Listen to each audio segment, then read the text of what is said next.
Chaque pays d'Afrique devrait-il créer et gérer en toute indépendance sa propre monnaie? La question a toujours divisé des experts et économistes.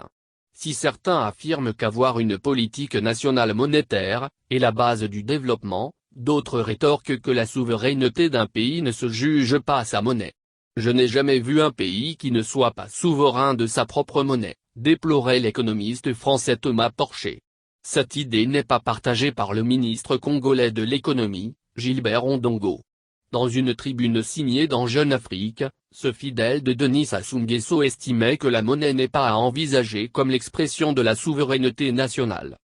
Une nation, une communauté de personnes sur un territoire, peut disposer d'une monnaie qui lui est propre, sans être souveraine pour autant.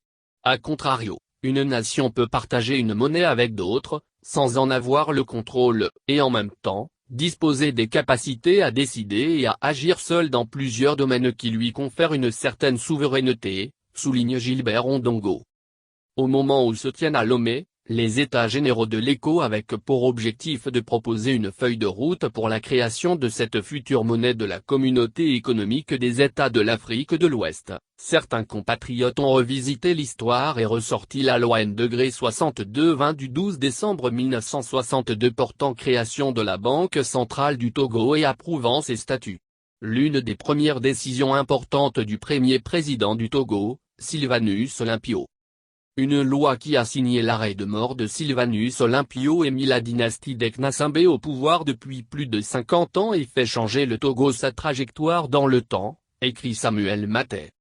Sylvanus Epifanio Olympio voulait sortir du franc CFA considéré comme un outil de contrôle politique et économique sur les pays de la zone franc et doter son pays d'une monnaie nationale. L'Assemblée nationale a délibéré et adopté, le président de la République promulgue la loi dont la teneur suit. Article 1er. Il est créé un établissement public national doté de la personnalité civile et de l'autonomie financière dénommé Banque centrale du Togo. Le service de l'émission au Togo sera assuré par la Banque centrale du Togo. Article 2. La monnaie légale du Togo est le franc togolais. Article 4. Le gouvernement est habilité à prendre toutes les mesures transitoires nécessaires. À cet effet, il peut notamment négocier et signer tout accord utile avec la Banque centrale des États de l'Afrique de l'Ouest et les autorités de la zone franc.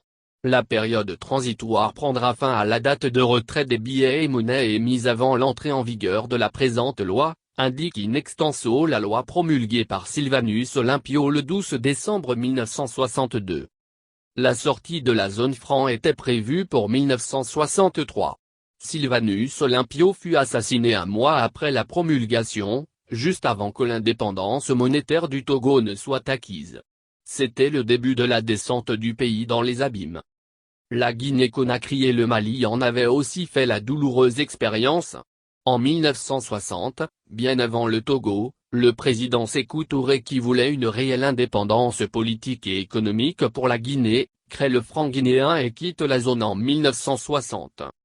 Nous préférons la liberté dans la pauvreté à la richesse dans l'esclavage, avait déclaré à l'époque Sékou Touré. Considérant la position du président guinéen comme un affront, le général de Gaulle et ses successeurs avaient injecté de faux billets et coulé l'économie guinéenne.